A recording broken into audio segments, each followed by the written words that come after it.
Nonton Ina Health dari rumah aja.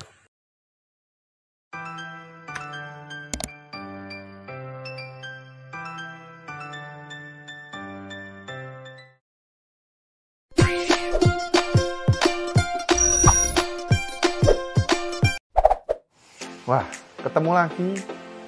Sekarang ternyata pada rajin olahraga ya. Bagus sebenarnya. Kita memang harus rajin berolahraga setiap hari untuk menjaga kesehatan dan kebugaran dari tubuh kita. Tapi kalau lagi pandemi seperti ini, bagaimana ini? Kan harus pakai masker. Mengganggu nggak itu? Seru juga untuk kita bahas kali ini. Oke, untuk tema ini kita bahas pada Hai Dok episode ini dengan saya Dr. Gagah Buana Putra, spesialis jantung dan pembuluh darah. Pertanyaan pertama. Hai Dok, apa iya masker gak boleh buat olahraga? Emang dampaknya kayak gimana sih? Iya, masker.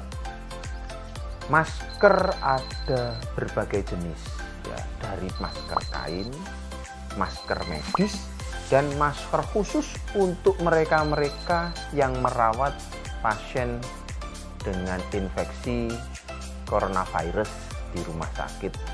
Contohnya masker N95.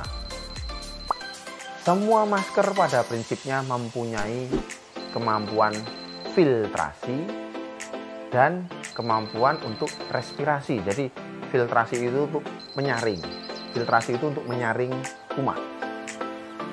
Sedangkan untuk fungsi respiratornya adalah untuk memasukkan udara untuk kita bernapas. Makin kuat filtrasinya, makin jelek kemampuan dia untuk memberikan oksigen masuk. Tetapi pada prinsipnya jika kita ngomongin olahraga itu di mana kondisi fisiologis, kondisi fisik kita bekerja lebih keras, lebih ekstra, maka membutuhkan pasokan oksigen juga meningkat lebih banyak, sehingga usaha bernafasnya lebih kuat. Kalau usaha nafas lebih kuat, maka fungsi utama yang kita butuhkan bukan filtrasinya, tetapi respiratornya. Jika ada hal, bahkan bukan masker, apa saja yang ada di depan hidung kita, itu sudah menurunkan kemampuan kita untuk mengkonsumsi oksigen. Sehingga sebenarnya olahraga dengan masker itu tidak dianjurkan bahkan sebelum saat pandemi. Nah, tetapi yang bikin sulit, bikin dilematis adalah ketika kita berhadapan antara pilihan sulit. Jika tidak pakai masker, kita sakit terinfeksi. Jika pakai masker, olahraganya tidak maksimal karena jadi lebih mudah sesak atau istilahnya hipoksia, kekurangan oksigen. Oleh karena itu disarankan memang oleh WHO olahraganya di lingkungan terbatas. Terbatas itu bagaimana? Yang jauh dengan orang. Contohnya kalau bersepeda solo riding. Atau olahraganya yang di dalam rumah sendiri. Misalnya dengan treadmill atau dengan sepeda statis. Atau jika punya kolam renang sendiri ya silahkan. Mengapa begitu? Mengapa masker itu sangat mengganggu saat olahraga? Alasan lain selain respirasi tadi adalah kemampuan filtrasinya juga terganggu. Karena ketika kita berkeringat saat berolahraga, keringat itu akan terakumulasi di depan muka. Akan menempel pada masker kita, membuat lengket sehingga kuman yang tadinya ada di luar bisa berdifusi masuk ke dalam. Fungsi masker jadi tidak ada. Ketika kondisi ini tidak memungkinkan untuk dalam lingkungan terbatas, harus bekerja, harus berolahraga, harus beraktivitas dengan masker, maka pilih masker yang tepat, yaitu masker yang tidak bolak-balik kita betulkan. ketika kita membetulkan masker naik ke atas, melorot lagi naik, artinya kemampuan filtrasinya hilang. Sama saja dengan tidak pakai masker. Yang tidak kalah penting pada pasien-pasien yang mempunyai virus yang tidak memiliki gejala. Ketika kita berolahraga, usaha kita bernafas, menghirup udara, mengeluarkan udara akan meningkat drastis. Oleh karena itu, jika kita ketahui penyebaran penyakit itu melalui droplet atau udara yang kita keluarkan, cairan yang kita keluarkan, maka akan meningkat juga risiko menularkan ke seseorang. Ada namanya fenomena slipstream. Yaitu adalah ketika seorang itu berlari dan dia sakit, frekuensi napasnya bertambah, maka 1-2 meter di belakangnya itu akan memiliki risiko tertular penyakit dari orang yang di depan.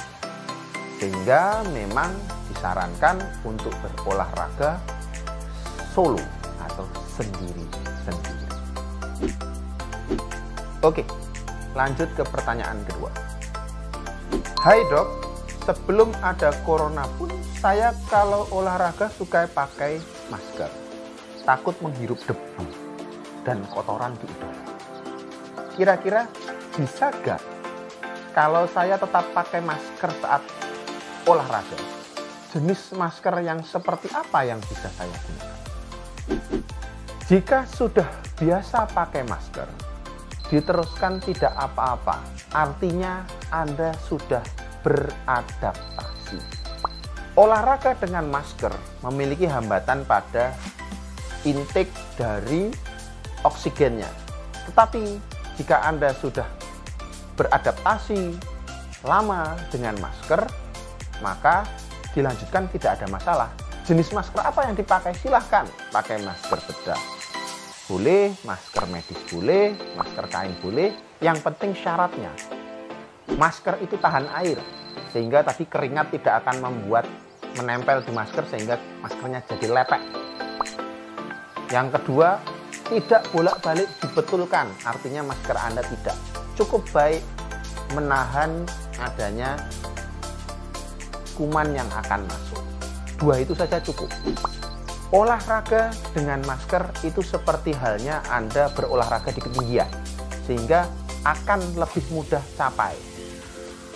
Tetapi jika sudah beradaptasi, sangat baik.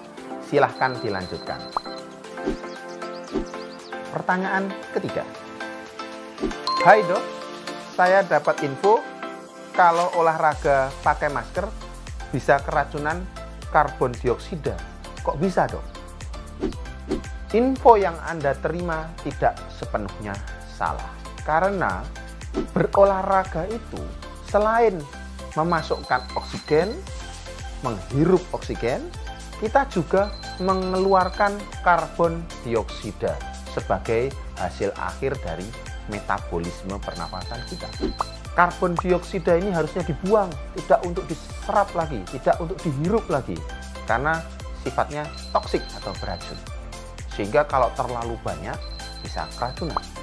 Tetapi masker tidak memiliki risiko setinggi itu untuk membuat kita keracunan karbon dioksida. Karena pori-porinya masih cukup untuk bisa mengeluarkan karbon dioksida tersebut. Kecuali beberapa masker yang memang fungsi filtrasinya tinggi sehingga fungsi respirasinya jadi turun. Contohnya masker N95. Masker itu digunakan untuk merawat pasien-pasien di ruang isolasi. Tentu dokternya tidak akan berolahraga di dalam ruang isolasi tersebut, ya, karena akan bisa keracunan. Begitu kira-kira. Sehingga pakai masker kain, masker medis pun masih boleh dan tidak akan keracunan karbon dioksida. Sekarang sudah paham ya, dan tidak usah panik lagi terkait bagaimana cara olahraga yang benar saat pandemi seperti ini.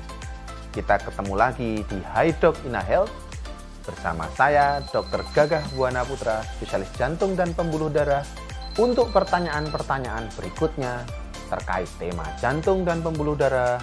Silahkan kirimkan pertanyaan Anda di sini. Sampai jumpa di episode berikutnya.